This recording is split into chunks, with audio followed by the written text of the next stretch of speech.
Have you ever heard of the word galvanize? Aside from being the signature ability of a lowland geodude, galvanize by definition means to shock something with excitement.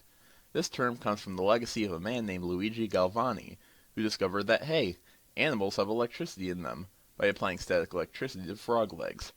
In 1803, his nephew Giovanni Aldini thought to try an experiment on a person, and the city of London gave him a body of a freshly executed criminal. He then applied two electric diodes to different places of the body, even putting the diodes on either side of the corpse, which caused it to wiggle and squirm like one of those restaurants that pour a soy sauce mix on one of the freshly served octopus.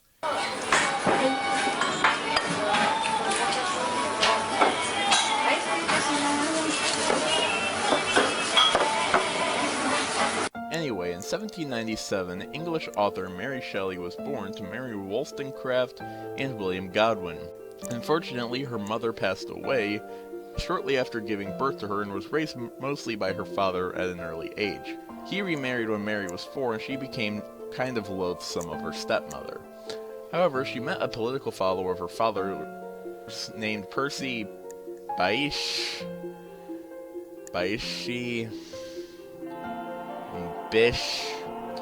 Shelley, who she would later marry and have kids with. Tragically, only one, Percy Florence Shelley, would ever live to adulthood. Anyway, in the summer of 1816, they went to a place called Lake Geneva, where a poet named Lord Byron challenged her and the other guests to write a ghost story. With some assistance from her husband, she wrote Frankenstein and published it at the age of 20 on January 1st, 1818, and thus kicked off Mary Shelley's writing career. Now, remember the story from earlier about Giovanni Aldini? Well, that experiment where he caused a prisoner's corpse to move with electricity helped to inspire the story of how Frankenstein created his, well, creation.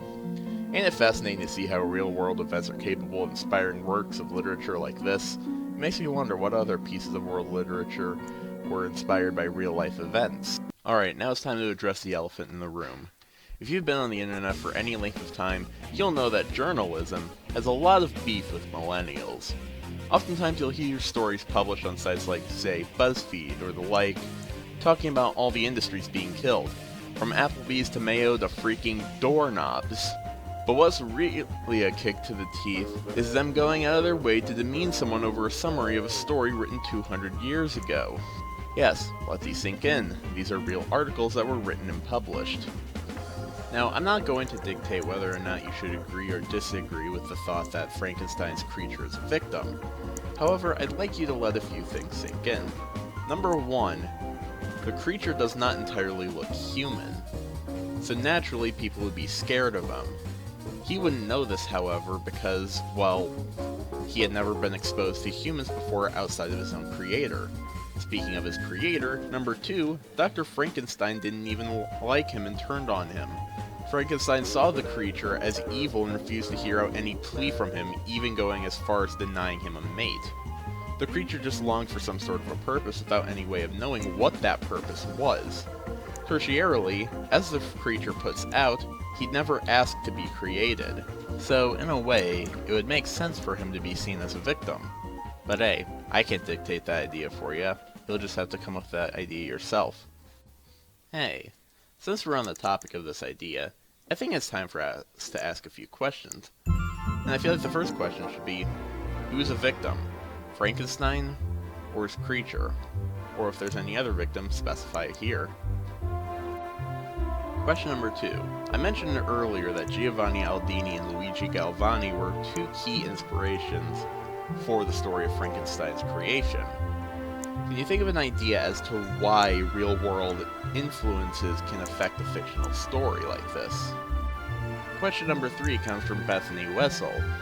Do you think that the monster knew how truly horrible his actions of killing were at the time that they took place, and as he was acting in a fit of rage? Or do you think that this was an understanding that came only by the end of the story? We do see that the monster learned how to behave similarly to humans after watching the family in the cottage, so do you think that something as complex in understanding death could have been achieved through observation, or do you think this would have been had to have learned that the monster experienced in a gap between Elizabeth and Frankenstein's death? Question number 4 comes from Madison Ratcliffe. In Frankenstein, Mary Shelley uses multiple narrators. What is the impact of this choice, especially during key points in the text? Our final question comes from Monty Rowland. Could the corruption of Frankenstein's inherent goodness to the evil monster he becomes be a metaphor for this nature for this nurtured debate? Is there any evidence to prove this?